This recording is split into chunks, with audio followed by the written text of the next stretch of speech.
Aí, a nossa aula está sendo gravada. De onde vem a literatura, então?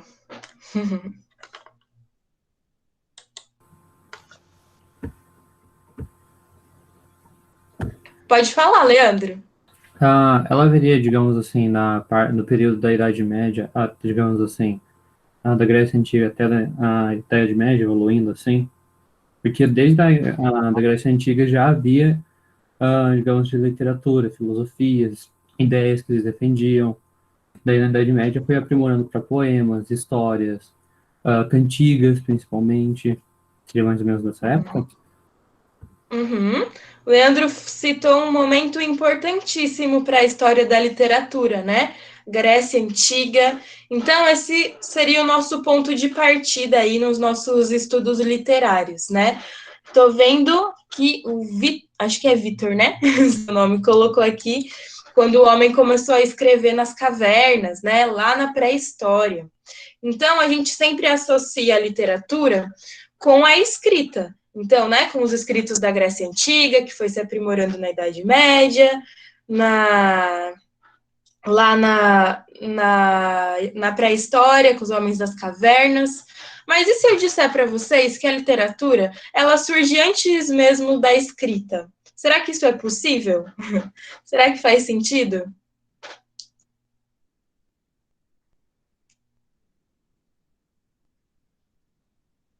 De que maneira será que essa literatura surge antes da gente ter registros escritos? Em desenhos. Desenhos, mas o desenho ainda é um registro escrito, né? O Gabriel colocou as pinturas, mas antes mesmo, né? Sim, através, né? Usando o pensamento. Deixa eu ver aqui no chat. Literatura falada. Uhum. As histórias que eles contavam, a comunicação, sim. O homem, ao longo de sua história, mesmo antes, né, de se ter um sistema, uma língua estabelecida ou um registro escrito, o homem sempre vai dar um jeito de se comunicar, né? Quando a gente olha para os animais, eles não falam, né, a nossa língua, mas eles também se comunicam através da linguagem corporal, enfim, também tem um sistema de comunicação, né? O comunicar faz parte do ser vivo, né? E da mesma forma, a literatura ela vai surgir antes mesmo desses registros escritos, sejam pinturas escritas, através da história que eles contavam. Então, essa necessidade de contar um acontecimento, de transmitir uma informação, isso sempre foi muito intrínseco dentro do homem, né? Então, desde a pré-história, a gente começa a ver esse movimento. E isso vai se transformar no que a gente chama de tradição oral. Eu vou escrever no chat, tá bom? Tradição oral. Então, é aquela velha história, sabe? Que a gente se encontra com os nossos avós, com os nossos tios, nossos pais, e eles nos contam as coisas que aconteciam na época deles, ou quando, sei lá, os nossos avós contam como é que eles iam para a escola, né? Que eles tinham que pular um rio, nadar 7 quilômetros abraçadas, com uma sacolinha amarrada no pé, sabe? Aquelas histórias que a gente ouve. Ah, porque na minha época havia uma pessoa, né? Ou, por exemplo, não toma leite com manga porque vai dar um nó nas suas tripas, ou não come olhando para o espelho, sabe essas histórias, né? Tudo isso faz parte da tradição oral. Quando a gente pensa, né, nesses mitos ou nesses conselhos que a gente recebe, por exemplo, leite com manga, né? Acho que é difícil a gente lembrar quando a gente ficou sabendo disso, mas é um saber comum, né? É como se a gente sempre soubesse dessas recomendações, né? Não sei, pelo menos minha mãe falava para eu não comer olhando em frente ao espelho ou não ficar fazendo careta, virando o olho, porque podia bater um vento e você ficar travado para sempre com aquela careta, né? Não sei se vocês já ouviram também essas coisas. Mas é um saber ali que faz parte de uma tradição oral que a gente sempre soube. E a gente não leu nada a respeito disso, nós ouvimos, tá? Então, a literatura, ela vai se estabelecer através dessa tradição oral, tudo bem? Que vão ser essas histórias contadas de geração em geração e que vão se perpetuando, tá? E aí, quando a gente avança um pouquinho e chega na Grécia Antiga, e aí eu vou dar um outro nome, que é chamado de Antiguidade Clássica, é onde tudo começa, né? Basicamente, quando a gente pensa nessa parte da literatura escrita. Então, sempre que eu falar de Antiguidade Clássica, eu estou falando de Grécia e Roma, tá? E aí, quando a gente chega, então, na Grécia Antiga, eu vou tentar não me aprofundar tanto na questão histórica, porque vocês vão ter isso com a Gica, né? Na parte de história geral. Talvez vocês fiquem o ano inteiro falando de Grécia Antiga, mas então dá para aprender bastante. A gente zoa muito ela, porque, né, professor de história tem muito conteúdo e tem que se virar nos 30 para conseguir falar de tudo. Aí a gente sempre brinca que chega outubro e a Gia ainda está em Grécia Antiga, nunca saí de Grécia Antiga. Então, vou deixar passar essa bola para ela. Mas é importante a gente entender um pouquinho, né, o que estava acontecendo nesse período. Nós estamos falando mais ou menos de 3.000 a 1.500, 3.000 antes de Cristo e 1.500, deixa eu dar uma olhada aqui nas datas, eu sempre fico em torno do século 8 antes de Cristo, 3.000 antes de Cristo a 1.300 depois de Cristo, mais ou menos esse período aí de Antiguidade Clássica. Vou aproveitar e mostrar para vocês um livro que eu gosto muito. Então, quem gosta de literatura, esse livro também ele tem outras áreas, né? Mas é um livro muito legal. Se chama O Livro da Literatura. Alguém já chegou a ver essa obra? Tem vários dele. Tem o livro da economia, o livro da política, o livro da história. E é meio que um resumo, assim, geralzão de cada área. No meu caso, né, aqui da literatura, a gente tem esse apartado, essa viagem pela literatura no mundo todo, né? Infelizmente, nas nossas aulas de literatura, a gente não vai conseguir ter tempo de falar, por exemplo, de literatura oriental, na Índia, China, Japão. A gente vai se prender e se fixar aquilo que é cobrado pelos vestibulares, que é a literatura, então, portuguesa, né, e brasileira. Então, toda a literatura em língua portuguesa. Então, isso vai envolver Portugal, Brasil e também África, né? Alguns dos vestibulares cobram obras de literatura africana e é muito interessante quando a gente estiver trabalhando com essas narrativas. Mas, enfim, isso também é assunto para outro momento.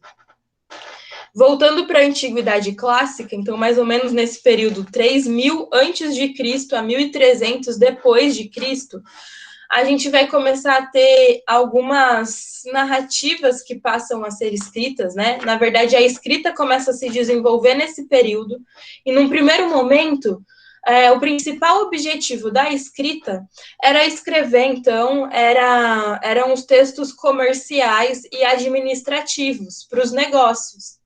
E depois de um tempo, passou, então, a se usar a escrita para perpetuar algumas narrativas orais, algumas dessas histórias advindas, né, da tradição oral.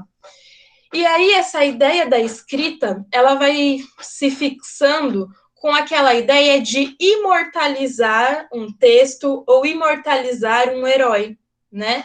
Então, como é que a gente vai imortalizar uma pessoa? Vocês têm ideia? Como é que a gente imortaliza alguém ou algo? Não deixa essa pessoa ser esquecida? A gente não deixa ela ser esquecida, né? Mas através do quê? Porque se a gente contar com a nossa memória é muito falha, né? Ao longo dos anos, imagina, a gente com 90 anos, a gente não vai conseguir lembrar de todos os detalhes, né? Uma coisa ou outra vai acabar sendo esquecido. Tô vendo aqui no chat, né? O Newton escrevendo sobre ela, né? Contando sobre. Exatamente, né? Escrevendo, registrando sobre ela, sobre esse acontecimento. Não é à toa que nas grandes religiões, né, ao redor do mundo, o livro sagrado de cada religião, e aí eu vou trazer o exemplo do cristianismo, é a Bíblia, né? Por quê? É uma maneira de imortalizar aquilo, de imortalizar aquelas informações. Então, a maneira, né, de imortalizar alguém ou algo é escrevendo sobre ela, tá?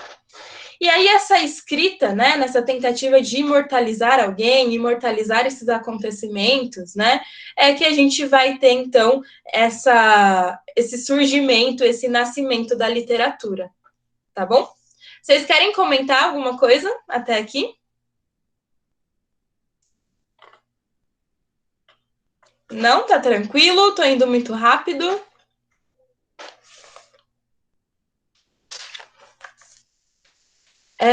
Eu vou, nessa nossa primeira aula, não sei se vai dar tempo a gente já iniciar com o material lá do Drive, né? Que vocês têm acesso, mas essas informações que eu estou passando, eu estou retirando, né, bastante desse livro aqui. Depois eu vou fazer uma cópia dessas páginas e eu disponibilizo para vocês, tá? Bom, e aí a gente, né, ainda falando da Grécia Antiga, nessa ideia de imortalizar o herói. O autor do livro, na verdade, são vários autores, né? É uma reunião aí de autores, mas o livro se chama O Livro da Literatura e é da editora Globo, Globo Livros. Não tem o nome de um único autor, porque são vários teóricos que escrevem.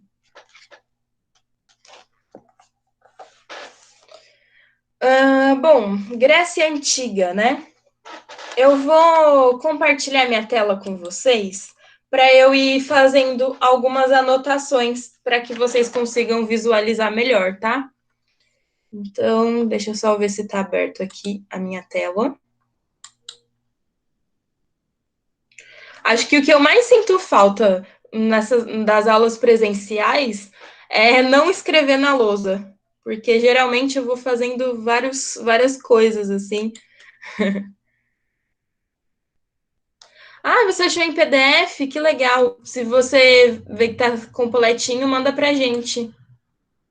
Muito, muito bom. Deixa eu ver se eu consigo compartilhar, senão eu vou escrevendo no chat também. Porque quando a gente fala de Grécia Antiga, né, da Antiguidade Clássica, a gente não pode esquecer de um teórico aí muito importante. Deixa eu ver se agora apareceu. Tem uma pessoa aí, né, desse período da Antiguidade Clássica, que ele vai falar sobre tudo, inclusive sobre literatura.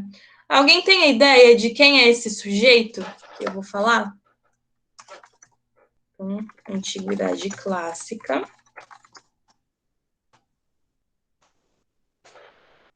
Vou colocar entre parênteses, Grécia e Roma.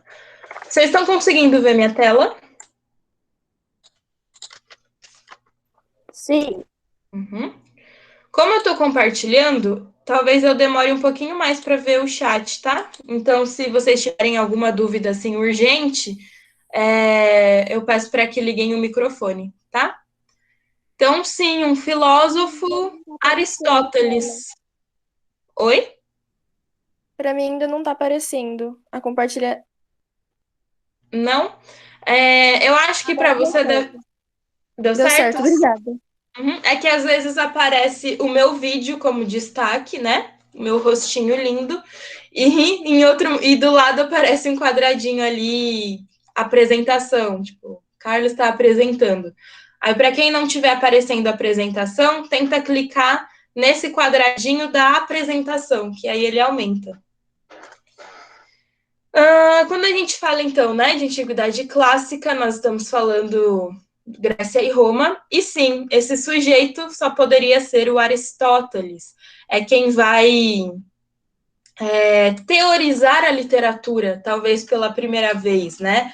A gente vai ter o Platão, se eu não me engano, antes, que vai trazer ali aquela coisa do mundo das ideias, né? Que vocês vão ver na aula de filosofia, de história, provavelmente.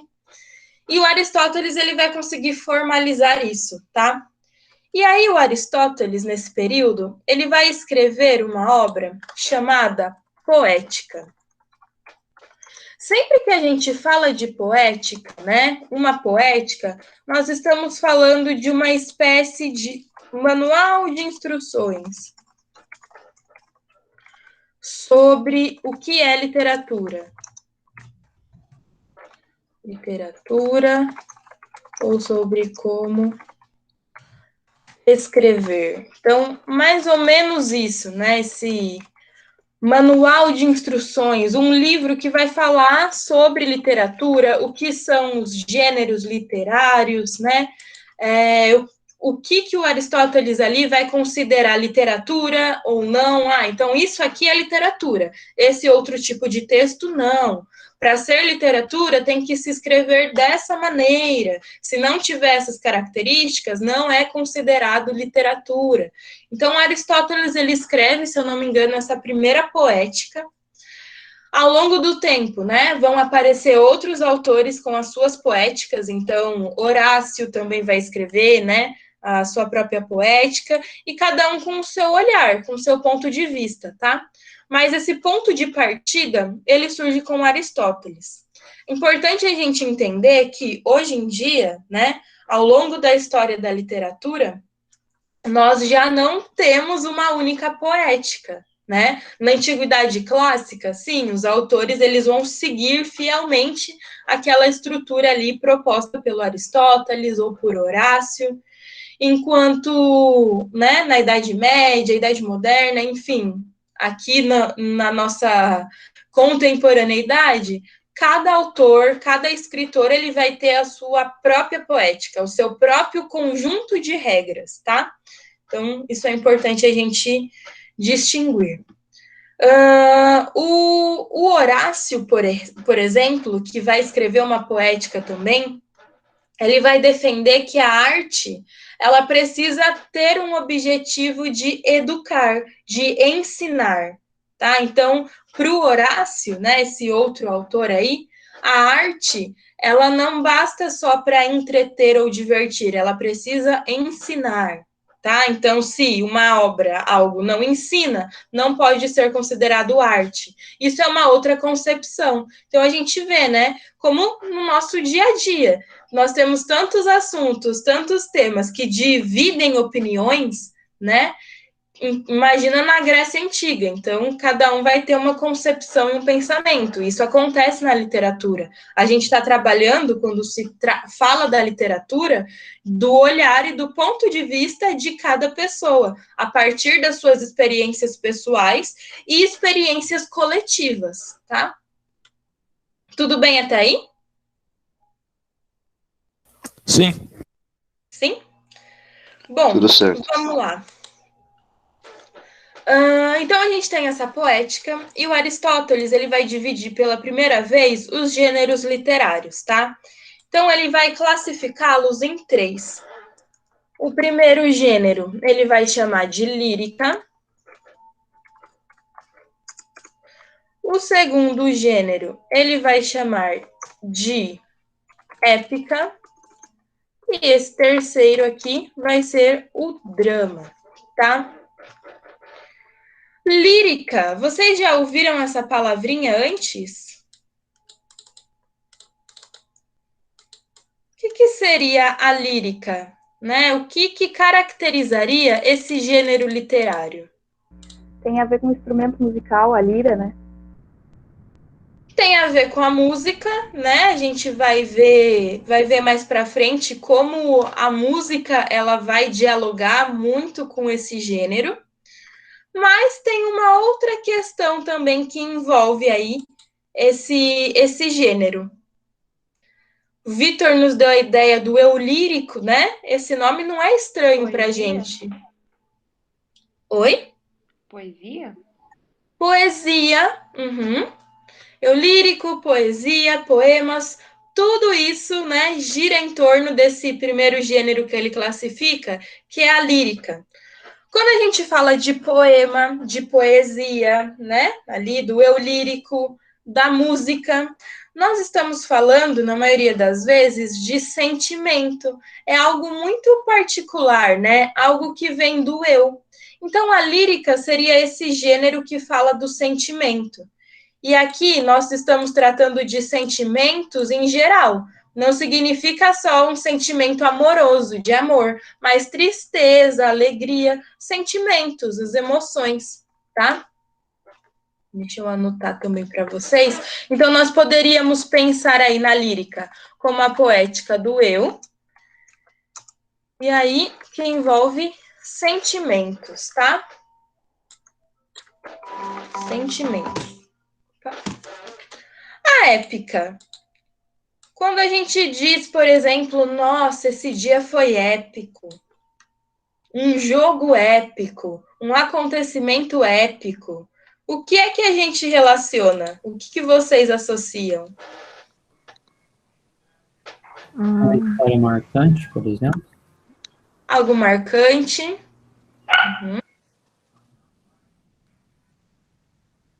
Surreal.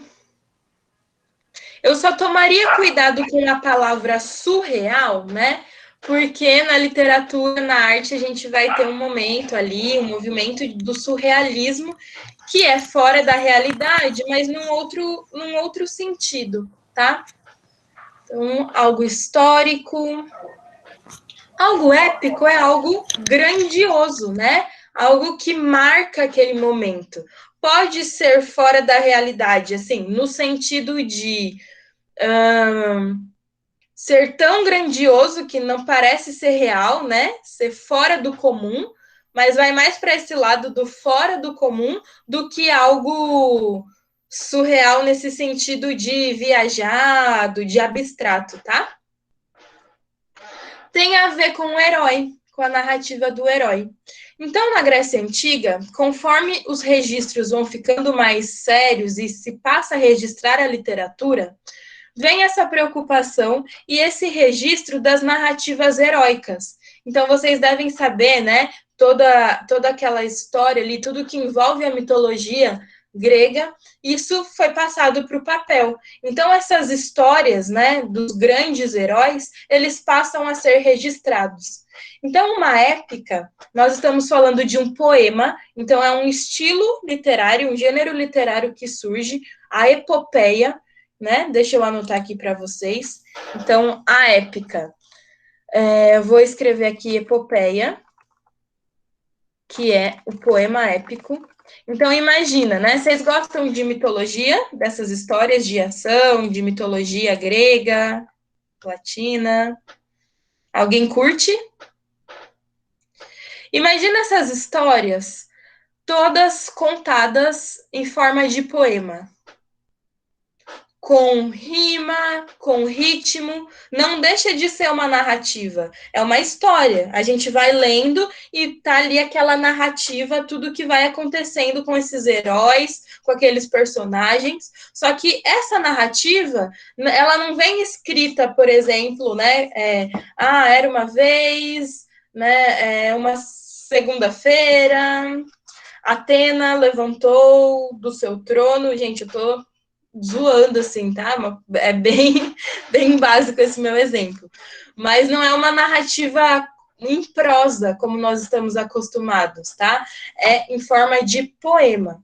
Quando a gente pega a tradução em português desses livros, ficam algumas coisas a desejar. Por quê? Esses poemas épicos, essas epopeias, tá? Então, lembrando, epopeia é um poema épico. Essas epopeias, elas foram escritas em grego, né? Depois, quando a gente vai para Roma, a gente tem elas escritas em latim. Então, no grego antigo, a gente vai ter ali palavras, um jogo de rimas, de métrica, né? Para dar um ritmo que vai fazer sentido naquela língua. Quando a gente traduz, então imagina, a Odisseia, que é um dos grandes exemplos dessa epopeia, Ela foi escrita primeiro em grego, provavelmente traduzida para o inglês, e do inglês é que se tem uma tradução para o português. Então, muito se perde, né? Entre uma tradução e outra, né? Não é à toa que a galera que costuma estudar letras, vai para essa área da linguagens, acabam sendo meio doidos por estudar vários idiomas, assim.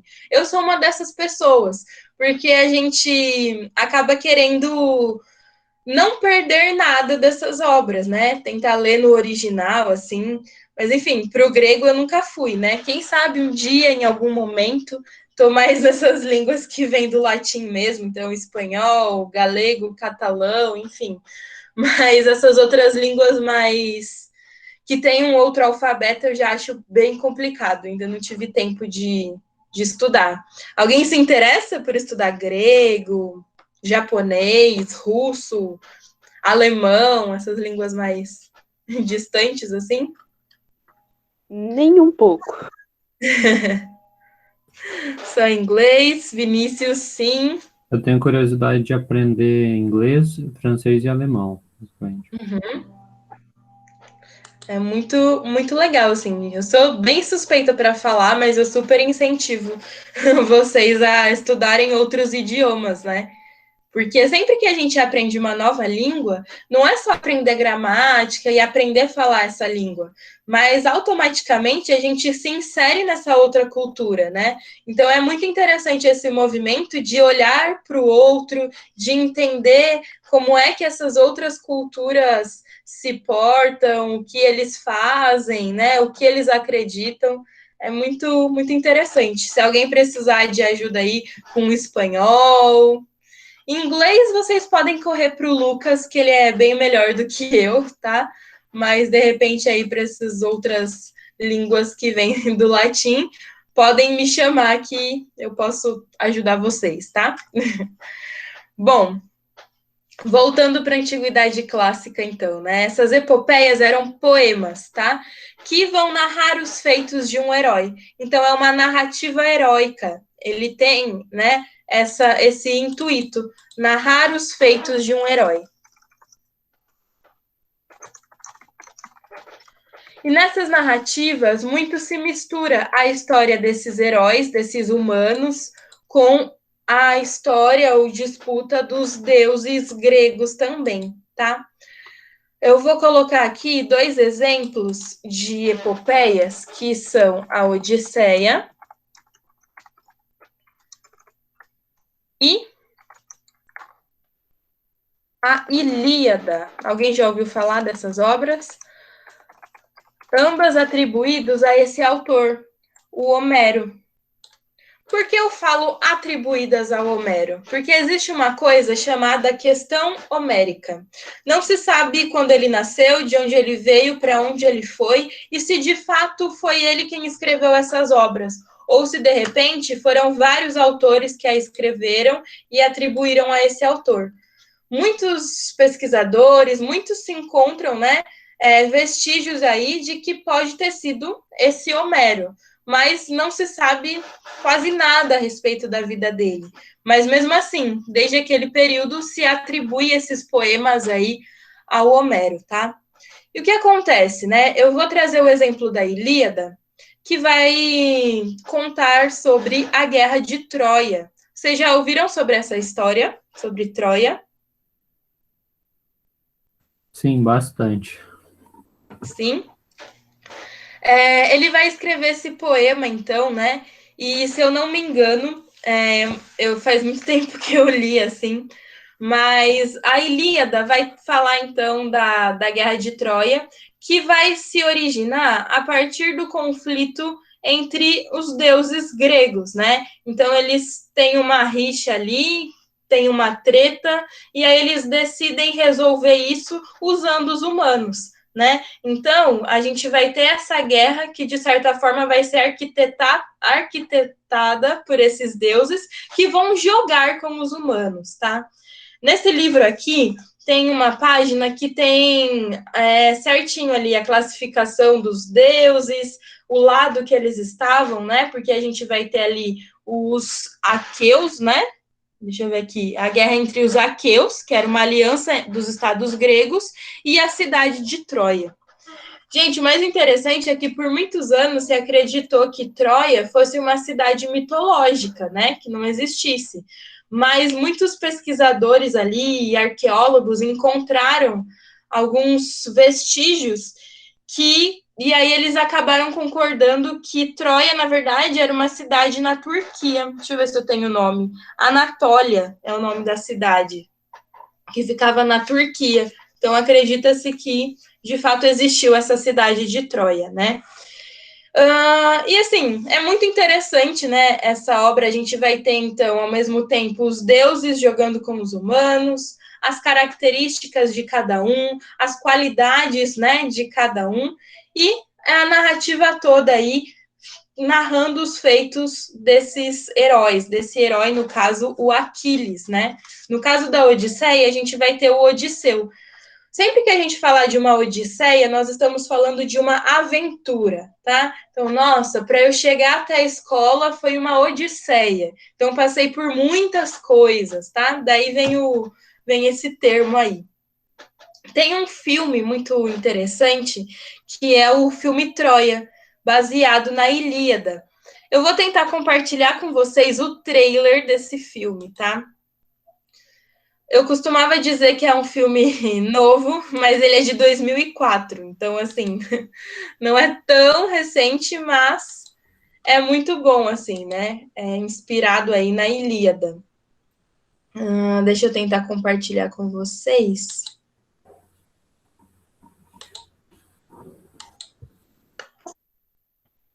Vocês estão conseguindo ver o YouTube? Sim. Acho que está carregando. Sim. Sim? Sim. Sim, esse mesmo, Letícia. Ó, vou colocar o trailer para vocês. Eu não sei se tá dublado, tá? Mas é mais para vocês se atentarem às imagens, ao cenário, para a gente poder se transportar para esse período, tá? Então, vamos lá.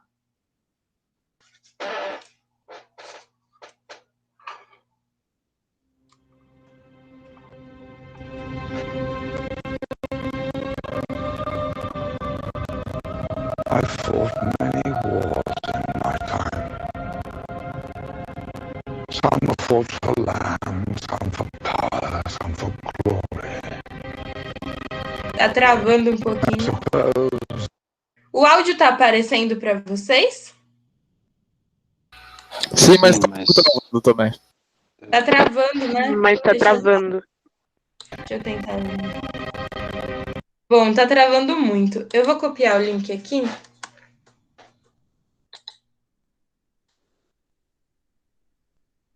Deixa eu ver. Tá travando muito. Eu vou colocar o link no chat. Depois, quando vocês tiverem um tempinho, vocês podem ver o trailer e podem assistir o filme, inclusive, tá? Além de Troia, aqui, deixa eu ver. A Letícia colocou, né? Quando esse filme, eu só lembro que muitas pessoas morreram por causa de um casal adolescente. É tipo isso, né? Porque o que acontece? A gente vai ter. Deixa eu lembrar o nome. Eu não sei se é Paris, que é. Aqui, ó. As Raízes da Guerra de Troia. Eu vou ler para vocês um resuminho aqui dessa história. Deixa eu ver, para eu não errar o nome dos personagens, né?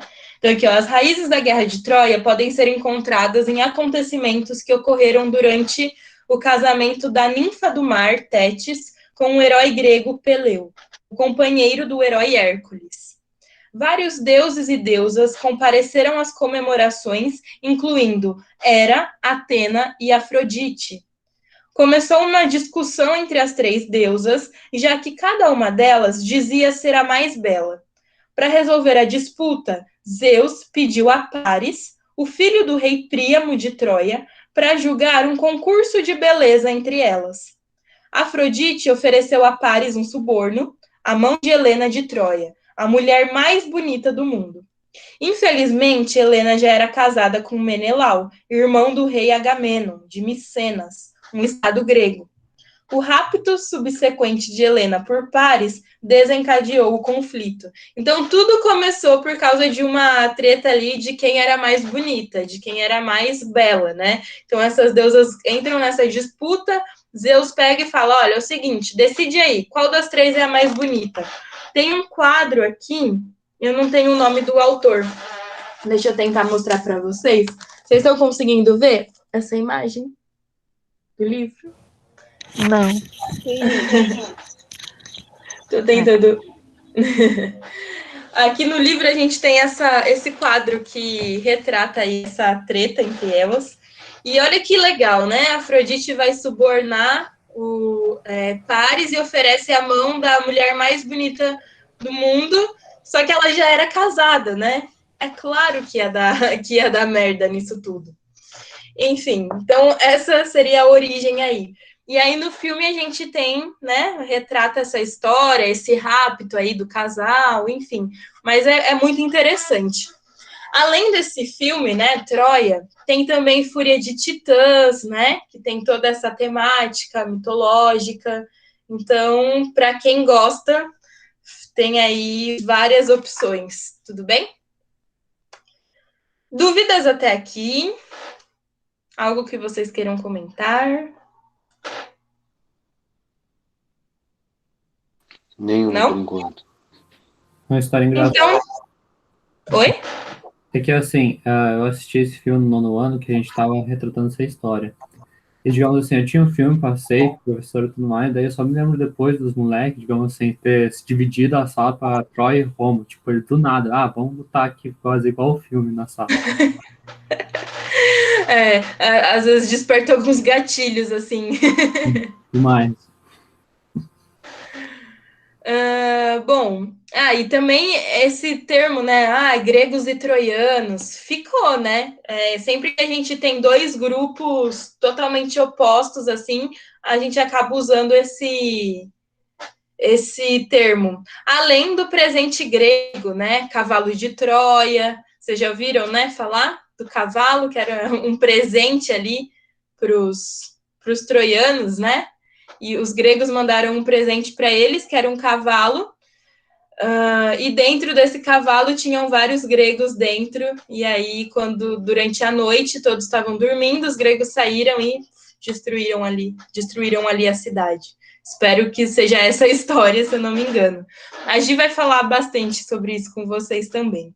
Mas é nesse contexto, né, dessas histórias que a gente está falando, então, desse berço da literatura que começam a surgir, né? Ao mesmo tempo que na Grécia Antiga a gente tem essas histórias, se a gente for para a Índia, para a China, para o Japão, para a Europa, né?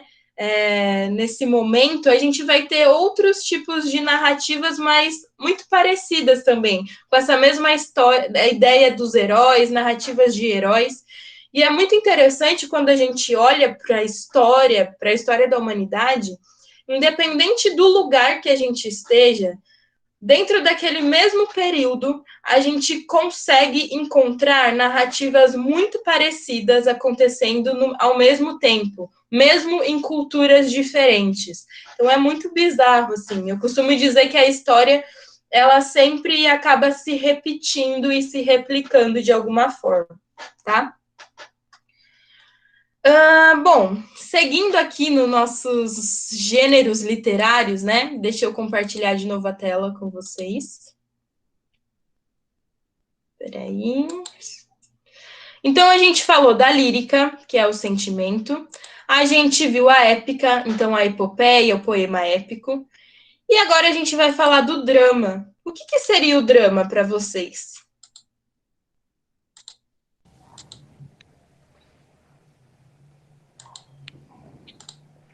Uma Teatro? história.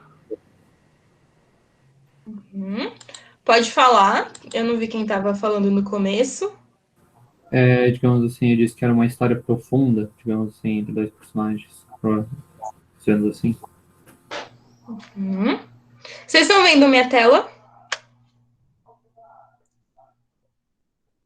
Sim? Sim. Sim. Essa ideia da história profunda, né, do drama, ele vai ter o seu início justamente nas obras de teatro, tá? Então, quando a gente fala do drama na Grécia Antiga, nós estamos falando do teatro, tá? Ah, então aqui, ó, só para a gente classificar, né, aqui na épica, se a lírica, que fala dos sentimentos, seria a poética do eu, a épica, como nós estamos narrando os feitos de um herói, do outro, seria talvez a poética do ele, tá?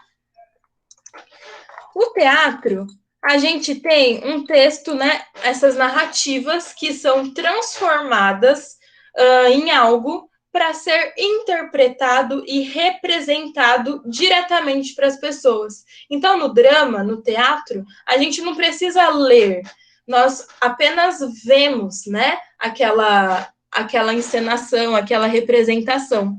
Então, seria talvez a poética do tu, né, ou você aí, porque nós temos algo direto, né? É um diálogo direto com o interlocutor, tá? Então, aqui é o berço do teatro. E quando a gente fala em drama, o Aristóteles ele vai dividir em 2 subgêneros aí. A tragédia e a comédia, tá? O que seria uma tragédia?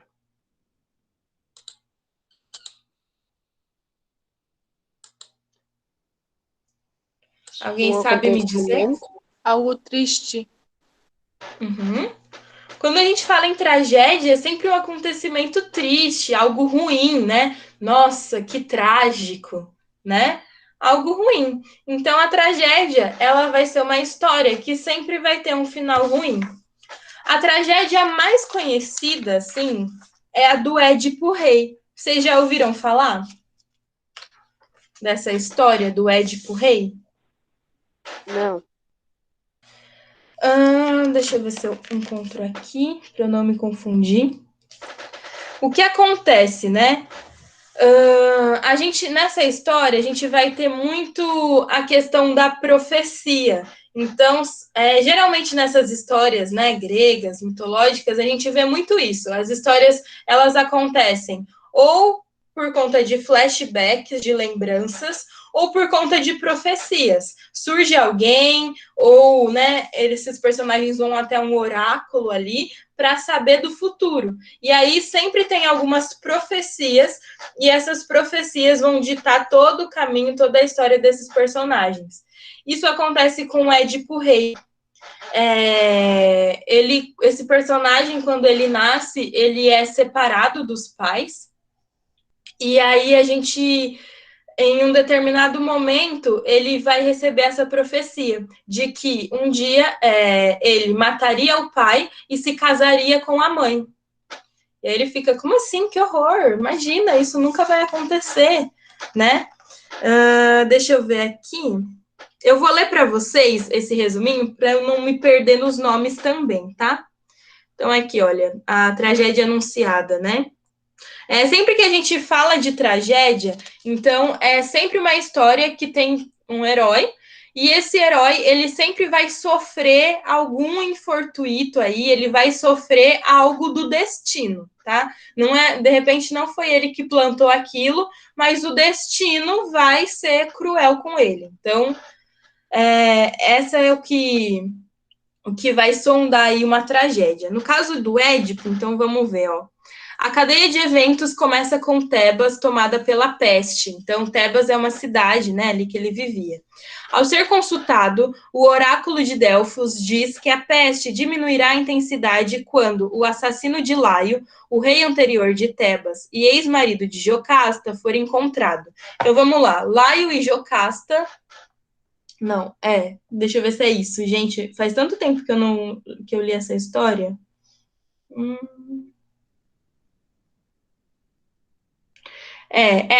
Acontece, tipo, matam o rei de Tebas, e aí começam a vir muitas pestes e coisas ruins.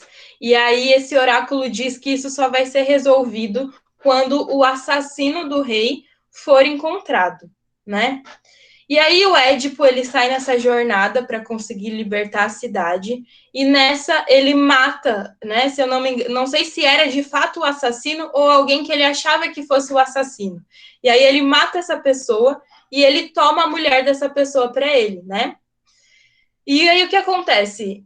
Esse cara que ele matou era o próprio pai, e no fim ele acaba se casando com a mãe. E aí a vida segue, ele tá casado com a mãe, e aí as coisas ruins continuam acontecendo até que ele descobre que ele tinha matado o pai dele e se casado com a mãe. E aí, né, a tragédia já tá anunciada, e aí no final o Édipo ele acaba ferindo os próprios olhos, assim, uma coisa meio poética de, nossa, né, eu despi a minha mãe, vi a minha mãe nua, então, tipo, fura os próprios olhos. Enfim, é uma coisa horrorosa. Depois eu vou mandar o resuminho aqui para vocês, para que vocês acompanhem o resuminho da história, tá? Que eu sou péssima para lembrar do Édipo Rei. Mas é uma das histórias mais conhecidas, e por conta dessa história, a gente tem o termo complexo de Édipo. Vocês já ouviram falar desse termo na psicologia? Complexo de Édipo. Não. O que é isso? Quando a gente pensa na psicologia, os psicólogos dizem que é uma fase, né, que a criança, por exemplo, o menino, ele tem ciúmes do pai, né, o bebê, isso criança, né, tá? O bebê, ele tem ciúmes do pai, ele só quer ficar com a mãe porque meio que ele está apaixonado pela mãe, entendeu? É uns papos de Freud, assim, né? Tipo, o Freud foi pai da psicanálise, ele trouxe alguns avanços, mas ao mesmo tempo eu fico meio receosa com as coisas do Freud aí. Quem for para psicologia depois vai saber mais a fundo sobre isso. Mas surge esse termo, então, quando o bebê, por exemplo, ele não quer ir com o pai, só quer ficar com a mãe. Então, se diz que é esse complexo de Édipo aí, os psicólogos tratam, enfim, vem por conta dessa tragédia. Então, a tragédia é sempre algo ruim, algo trágico, leva à morte, choro, desespero, tá? E a comédia? Quem pode me dizer o que seria a comédia?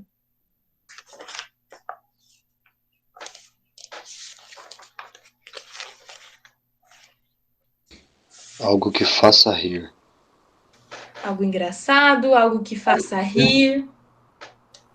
Pode falar, Leandro. Uma paródia. Uma paródia. Caroline, engraçado com críticas, algo que divirta. Na nossa concepção moderna de comédia, é algo engraçado, né? Que faz a gente rir. Na concepção ali do Aristóteles, a gente está falando de uma história com final feliz, tá? Não necessariamente vai ser algo risível, assim, né? Mas uma história que tenha um final feliz, uma tragédia, uma comédia, tá bom? Para o Aristóteles, um desses dois gêneros era superior ao outro. Ele preferia algo, um entre esses dois, tragédia e comédia. Qual vocês acham que era o que ele preferia? Tragédia. Tragédia. Todo mundo acha que é tragédia, por quê?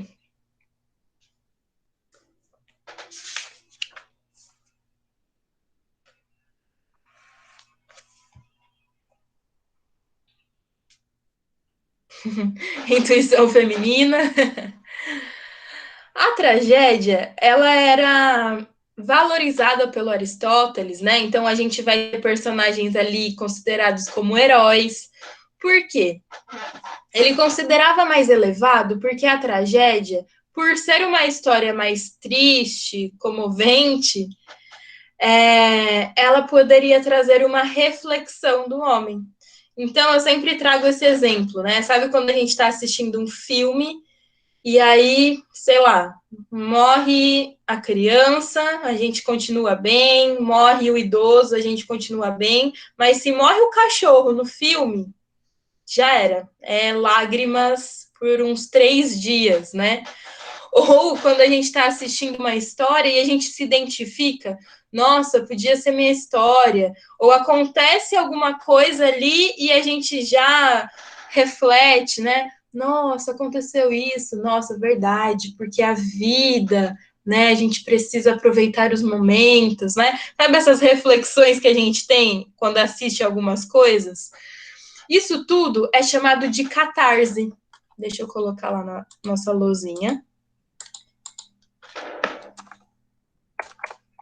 Catarse. Então, a catarse é essa identificação, esse movimento que nos toca, né? Algo que nos toca. E isso nos leva à reflexão. Então, Aristóteles defendia isso. A tragédia, ela nos leva à reflexão. Quando a gente está triste, é quando a gente mais reflete sobre várias questões, né? Quando a gente está meio na bad, assim, aí tá chovendo, a gente olha as gotas da chuva escorrendo no vidro, aí já coloca uma playlist ali para dar, né, uma completada na nossa cena toda. No chuveiro, né, que quando a gente está na bed, aí vai caindo assim a água na gente, a gente começa a pensar sobre várias coisas. Então, Aristóteles defendia que a tragédia, essa coisa da tristeza, poderia levar o homem à reflexão. Já na comédia, quando a gente está feliz, a gente não costuma pensar muito nas coisas, a gente acaba agindo pela emoção ali. Por exemplo, quando a gente tem uma crise de risos, eu não consigo me controlar, assim, eu saio batendo a mão em tudo, aí derruba a mesa, derruba copo, você cai no chão. É uma cena deplorável também. E aí, quando a gente tá rindo muito ou muito feliz, a gente não tem essa reflexão, tá? Então, por isso, Aristóteles defendia mais a tragédia, né? Considerava a tragédia como um gênero elevado e a comédia não, seria um gênero mais baixo, tá? Dúvidas até aqui? Não?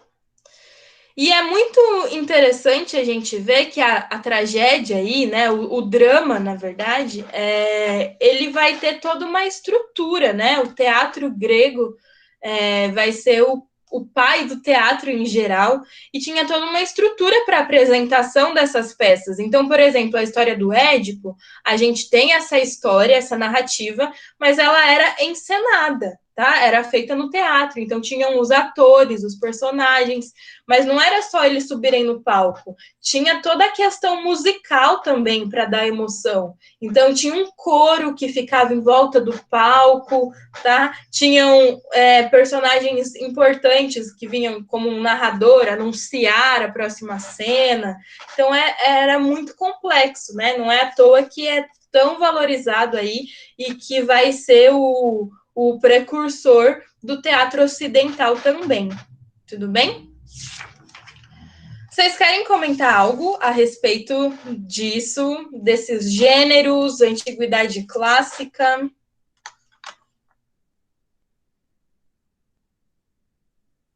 Tranquilo?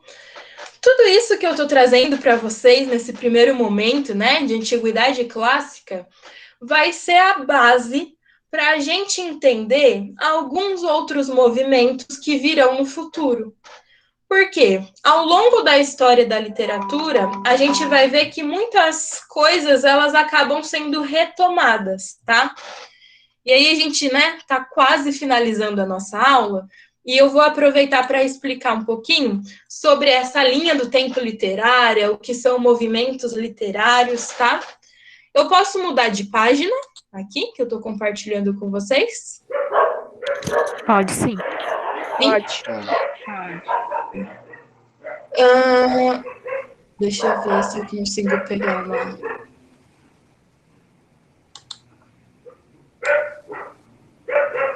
Bom, a parte boa de compartilhar a tela é que a minha linha fica reta. Porque quando eu desenhava, é meio difícil.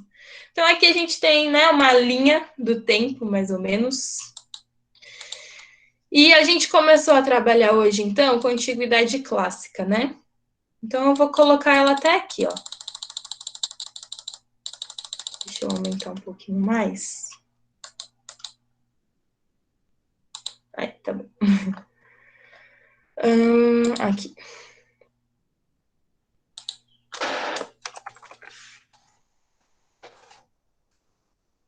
Antiguidade clássica. Não é uma escola literária, tá bom? Mas é um período aí que a gente vai estar trabalhando, certo?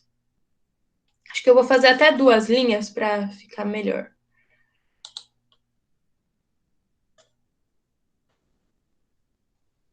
Então, tem 2 linhas, tá? Em cima a gente tem aí o período e aqui a gente eu vou colocar uns exemplos de escola literária. Então, aqui, Antiguidade Clássica, né? Ao longo das nossas aulas, a gente vai passar, por exemplo... Aqui... Bom. Antiguidade Clássica, daí a gente vai para a Idade Média... Daí a gente vai para a chamada Idade Moderna, né? Cada uma aí em um período, mais ou menos aqui, vou colocar. Século VIII antes de Cristo. Isso aqui é só um exemplo, tá? Para a gente visualizar melhor. Século XII, século XV. Então, aqui a gente tem períodos da história, certo? Em cada um desses períodos, a gente vai ter movimentos literários, o que a gente chama de escola literária. Então, por exemplo, aqui na Idade Média, a gente vai ter trovadorismo, vai ser a primeira escola que a gente vai estudar, tá? Então, eu vou pôr só esse aqui como exemplo. Nessa nossa linha do tempo, a gente vai aí... Opa. Nem sei o que eu fiz aqui. A gente vai estudar com vários outros movimentos ao longo dessa nossa linha, de acordo com os séculos, tá? Vocês vão perceber que a literatura, ela está diretamente ligada à história, não tem como a gente separar as coisas, tá? Por mais que a literatura não seja o retrato fiel da sociedade ou dos acontecimentos históricos, nós estamos falando de representações do real. Então, a literatura, de certa forma, ela vai representar o real que ela vive. Então, cada autor, em cada um desses movimentos, nas suas obras, eles vão acabar refletindo, mesmo que de maneira implícita, o contexto histórico e social que ele está vivendo. Então, a partir do olhar dele, das suas próprias experiências, ele vai falar de um assunto, ele vai fazer a arte a partir de uma maneira aí, refletindo esses acontecimentos históricos e sociais. Então, a minha dica também é, sempre que vocês forem estudar literatura, estuda a história também. Então, você está lá estudando história. Idade Média. Bom, tinha isso, isso e isso. Qual será o movimento histórico, o movimento literário desse período? Aí você vai lá para a literatura e compara, porque fica muito mais fácil da gente associar, tá? Nos vestibulares, no Enem, cada vez mais a gente vê o que a gente chama de interdisciplinariedade, né? Ou seja, as matérias, elas não são colocadas lá nas questões separadas, agora só português, só história, só literatura. O que a gente vê é a mistura de uma matéria com outra. É o que a gente chama de interdisciplinariedade. E a literatura, ela vai estar sempre relacionada com a história, com a sociedade e com a arte, tá? Então, a gente precisa entender a literatura como uma forma de arte, sim. Tudo bem? Dúvidas até aqui? E aí, né, afinal, o que são movimentos literários, escolas literárias? Deixa eu escrever aqui para vocês. Vocês podem encontrar esses nomes aí. Escolas literárias, movimentos literários, escolas literárias, movimentos literários, correntes literárias e estilo de época. Todos esses nomes para uma mesma coisa, tá?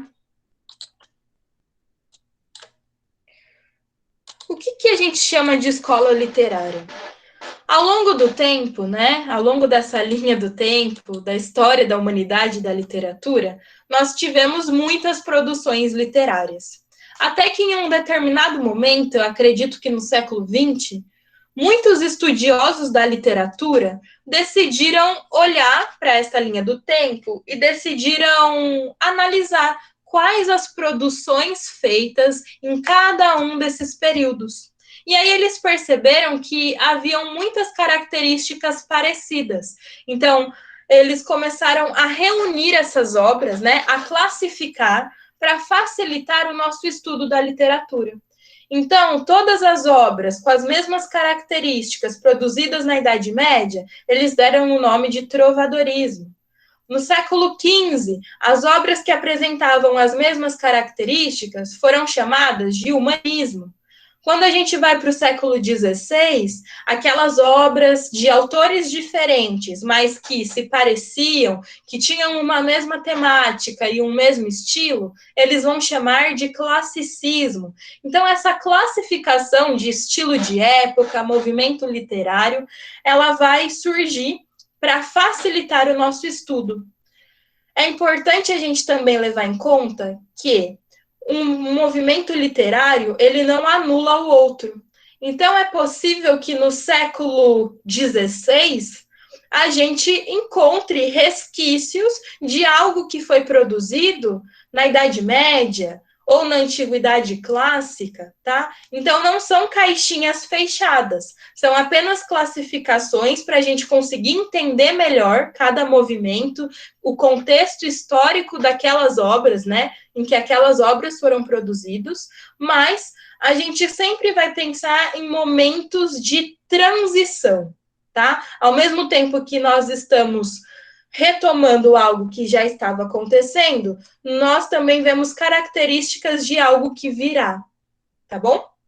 Então, esses são os movimentos literários, né? Isso é o que a gente chama de escola literária e que é tema, aí, então, das nossas aulas de literatura. Nós vamos estudar cada movimento literário, né, de Portugal e do Brasil, vamos ver contexto histórico, social, e vamos estudar também as principais obras e autores de cada um desses períodos, tá?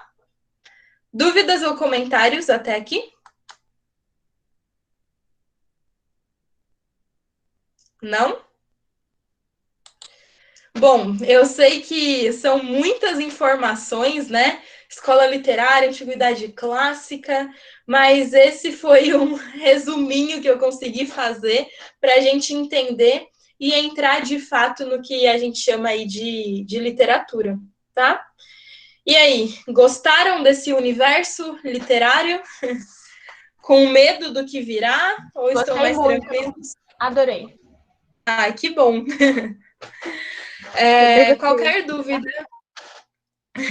dúvida que vocês tiverem, me chamem. Se eu estiver indo muito rápido, muito conteúdo, me avisem para eu poder ir mudando e moldando o nosso curso de acordo com o que vocês estão seguindo, tá? A gente tem que ir no ritmo de vocês também, tá?